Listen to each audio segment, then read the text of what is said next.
Welcome to the More Than Anxiety podcast. I'm Megan DeVito, and I'm the life coach for stressed out and anxious women who want more out of life. I'm here to help you create a life you love to live where anxiety isn't holding you back. Get ready for a lighthearted approach to managing anxiety through actionable steps, a lot of truth talk, and inspiration to take action so you walk away feeling confident, calm, and ready to live. Let's get to it. Hey there. Welcome to episode 72. My name is Megan, and I am so glad that you're here to listen to this episode. If this is your first time to check out my podcast, welcome. It's always fun to have new listeners here. So drop me a message, drop me a comment, tell me where you are, tell me how you found me, all the things. I would love to know. And if you're back again, I'm super excited to have you back. It's always a lot of fun for me to make these episodes for you guys and to be able to answer your questions and really give you guys what you want and what you need. And this podcast episode is another request. This request came from somebody on Facebook, but if you have something that you would like to hear about, if you're sitting there thinking, when is she going to do an episode on whatever topics in your head? You've got to tell me what you want so that I can give you what you need. You can do that on Facebook, of course, Instagram or LinkedIn, or you can just go to the podcast and leave me a comment and say, hey, I was listening and I'd really love to hear more about whatever it is. You guys, I love it when you tell me what you want so that I can keep this podcast fresh and relevant and fun and you get what you came for. So since this is a request, let's just go ahead and get started. I already can't talk, you guys. So what I want to talk about today is a midlife reset, or the idea that if you are 40 or 50 or maybe 60 or 70 or whatever age, you really can do new things, do big things, and do things that might make people think you're crazy. So if you want to make changes, but it feels like it's too late, too scary, or impossible, you are in exactly the right place. And the problem with this idea of changing things, there's so many different things that play into this. And of course, I'm a coach, so I'm going to tell you that a lot of this goes back to your thoughts. And that's true. There's other things that go into it as well, but we can cover those in just a little bit. But the thought of I'm going to fail, or thinking about what other people will think about you, or maybe that it's too scary, it's too stressful, I'll be too lonely, it's too hard. All of those different thoughts are going to play into why you might be afraid to go after those big things that have been on your mind or in your heart, or just that really annoying tickle or itch that's been inside of you for so long that you keep trying to ignore, but it's still there. That wild idea that you should quit everything and open a bagel shop, or that you should put your house up for sale and move across the country. Those kind of things, the things that get you really excited, that sound really great, but you also aren't telling anybody else because they're going to think that you've lost your mind, especially if you're older than, say, 20 or 30, and people are like, hold your horses here. You need to be responsible. I always love that. What if you need to be responsible to yourself? Those are really fun questions that I love to ask when I'm coaching people. But there's lots of different reasons that you might want to start over. So one of those, it might be that you're suddenly single. Maybe you got divorced recently, or maybe you broke up with your partner. Maybe your partner passed away. I hope it's nothing that's tragic. I hope it's nothing that's breaking your heart. I hope this is something you want to do because it feels fun or really great, but it might be something necessary to help you heal. Maybe you want to explore a new career. Maybe you've been in corporate for a really long time and you're just tired of the rat race and you're ready to do something that feels really fun and exciting, like the bagel shop. Or maybe you've owned a bagel shop and you're ready to level it up and you're ready to invest in your business and do something else that's really big. Both of those things, which could be very opposite, could really feel important for you and feel something that could make this part of your life exciting and help you grow yourself and your impact on the world. That's fun stuff. Maybe you've had this secret desire to learn to salsa dance since you were about 15, and now you're 65 and you're wondering if salsa dancing is still an option. Heck yes, it is. It's time to find a class. Maybe you just need a change of scenery. Maybe you are recording a podcast with an electric blanket over your legs because it's too cold for you. I know this feeling right now. I live in Indiana and it's January. And maybe you're thinking, you know what? This weather makes my whole body hurt. I just want to move to Arizona. A lot of people do that. Maybe you want to be a snowbird, or maybe you grew up in Arizona or Florida and you've decided that you would like to live in the snow for the winter. I imagine there's probably people out there that do want to do that. You know what? The grass is always greener, right?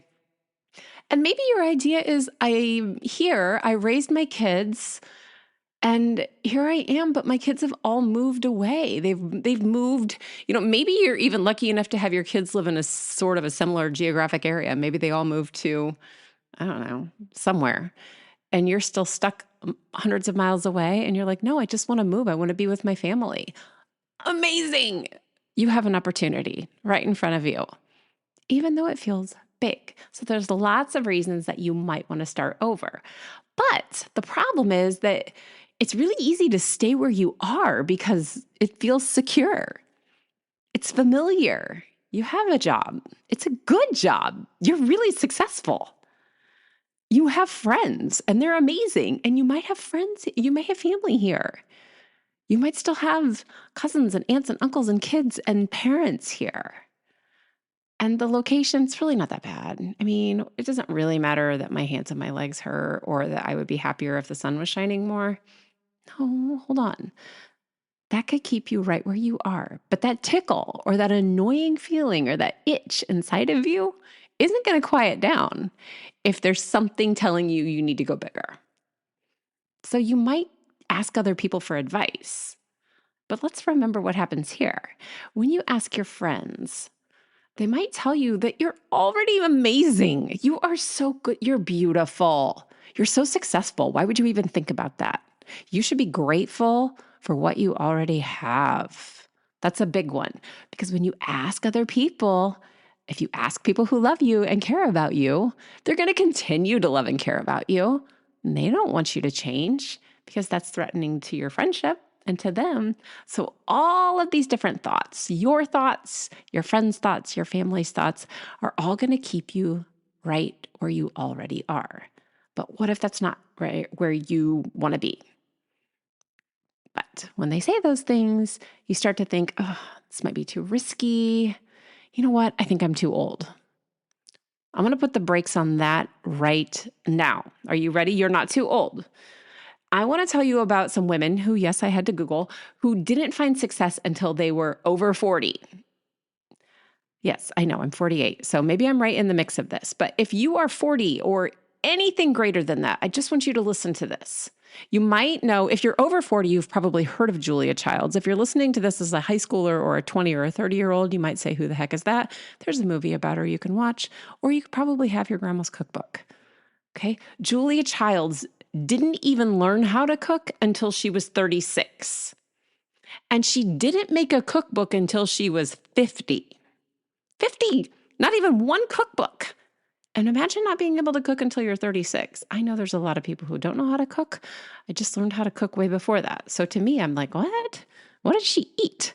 But she learned to cook when she was 36. She made a cookbook when she was 50.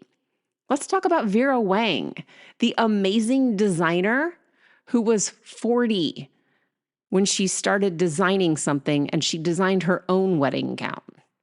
Not all those beautiful gowns that you can see in a bridal boutique, not all of the really beautiful clothes that you can see in different department stores or stores. Her dress, just hers.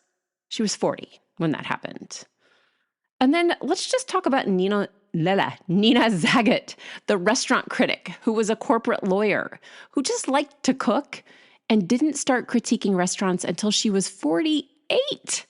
48. She left her corporate position as a corporate lawyer to write up reviews of people's restaurants. Imagine just going around and eating great food and then writing a review and having that get you off the hook from being in a job that maybe you don't love. That's a pretty sweet deal. And what about the incredible Viola Davis, who was acting her entire life and didn't take off until she was 43, and she didn't become a name that we know now until her 50s? That's incredible. And Toni Morrison, who worked as an editor for years, but didn't become the Toni Morrison until she was 46. Or Lucille Ball, who did not become the Lucy that we love until she was 40. Or J.K. Rowling, or Kerry Washington. This is a really impressive list of women. And it's not a short list. That's just a start. Those are the Googleable people. These are not the people who are doing amazing things, who aren't necessarily like superstars or celebrities. These are just people that we know their names. So how do you do it? Because your brain's telling you, I'm too old, this is really scary, it's too hard. The first thing you have to do is you have to understand what you want and why you want it. Is this just a spontaneous decision because I have cabin fever? Is this something where I'm like, oh my God, I'm losing my mind right now, I have to make a change? Or is this something that you can feel deep inside of you? You want to take that into consideration. Am I just making a spontaneous decision because I'm just aggravated with another part of my life? Or is this something that I've always felt this pull to do this thing? Ask yourself that question.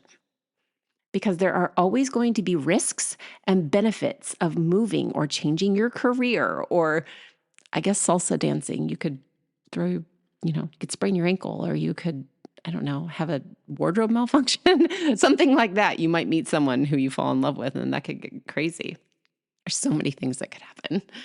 But you want to weigh the risks and the benefits of whatever it is that you want to do. And this is really where coaching comes in and where I can help you. So first of all, I can help you understand, why do you want to do this? Have you ever asked yourself why? Why is it important to me to move to Arizona? Why is it important to me to start a new career, or to start a business, or to retire early, or to learn how to do pottery, or to start a school? Whatever it is that you want to do, there's no right or wrong answers here. That's so fun. There's not a right or wrong answer. And the list is as long as you want to make it. But you want to get clear on why you want to do it. And I can help you understand why. Sometimes we think we want to do something, but we say we're not sure why. And I've seen this happen before, where I'm talking to somebody and they'll tell me a goal that they've decided that they want to do. They say cooking, and I'll say, okay, why do you want to do that? And they say, I don't know. One of the things I learned when working with my coach a year or so ago was that anytime we say, I don't know, it's really to keep us from having to think about the real answer. Why? Does it sound selfish? Do I feel embarrassed about admitting why I want it? Maybe I know it could be amazing and I want people to see how good I am at it. And I think, ooh, that's kind of arrogant. That's not true. But again, just notice where your brain goes. What I can help you do is get clear on why, of course, and why would it benefit you? Why would it benefit other people for you to do this? What else could you gain from making this change, or taking this risk, or doing this really fun, brave, bold thing? What would you learn from this? Why would it be amazing? Why would it be bad? What do you think other people will think about this? And what do you think about the you that would be doing this? Those are all really important questions to explore. This is really what coaching is help people get to the bottom of their thoughts so that they feel solid when they decide to make those changes. So asking all of those really important questions helps you get comfortable with the idea of change and helps you go after what it is that you want. And then the next thing you have to do, once you know why you want it, is just come up with one step. We just want one beginning step to get you toward this big midlife reset, or just this one change that is wandering around in your brain. So maybe let's look and see what classes are available. If you want to take a class, let's just see what's out there. Let's see what would happen if you I don't know, let's play pretend for a minute and say, okay, I'm just going to look at houses, or I'm just going to see what jobs are available in this other place and what that would be like. I'm just going to look at what might happen if I decide to get on LinkedIn, or maybe I'll just help out with this one catering event and see if I really like that idea or what's going on. Whatever it is, let's just have one simple step, something that's not committing your entire future to it. So you can test the waters first and we can say, did that step feel good? Or did that feel like it wasn't quite right? What do you want to try? Do you want to take the next step there? What do we need to adapt? Again, this is a coaching thing. It's what I help people with. So we're going to look at what happens next from the viewpoint of there is no right or wrong. It's fantastic if we fail, because failing means that you learned to try something new. And maybe it worked and maybe it didn't. Then you get to try something else new. So if you're at a point where things feel a little bit too comfortable, to the point even where you're uncomfortable and you know that you want to change, it's not too late. It just takes some planning and a little bit of bravery, and I can absolutely help you start making those changes so that you can do whatever it is that comes up in this second half of your life that can really be the best half. You just have to understand what your brain's doing to try to keep you where you are and to be brave enough to go for it. So if you're ready to talk about that and you're ready to see what else you can do, let's have a consultation call. These consultation calls are totally free. It's a way for you to get clear on what you want, on why you don't have it right now, and what might be keeping you stuck where you are so that you can come up with a next step or a first step even. I'll tell you what you need to do instead and how you can get started. Sometimes that's coaching and sometimes it's not. That's totally up to you. But let's do the consult call. And if you're ready to talk more about that, you can go to the show notes and you can click the little link. It's there, and I think it just says, if you want to do this thing, click here. So it'll say, click here. You sign up for the call. You call me on the phone, and we talk for an hour. It's super duper simple. And then if you decide to move further and to say yes to coaching, then we create goals, and we start coming up with steps, and we get you where you want to go. It's all up to you. But first, let's just get curious and talk and see what's going on in your brain. I hope this was helpful for you to understand why you might be feeling stuck and to know how you can start moving forward by just looking at what you're thinking and what you really want. So if I don't talk to you before on a consultation call, I will be back again next week. Take care. I hope you enjoyed this episode of the More Than Anxiety podcast. Before you go, be sure to subscribe and leave a review so others can easily find this resource as well. And of course, if you're ready to feel more confident, have more energy, more confidence, and a lot more fun, you can go to the show notes, click the link, and talk to me about coaching. Talk to you soon.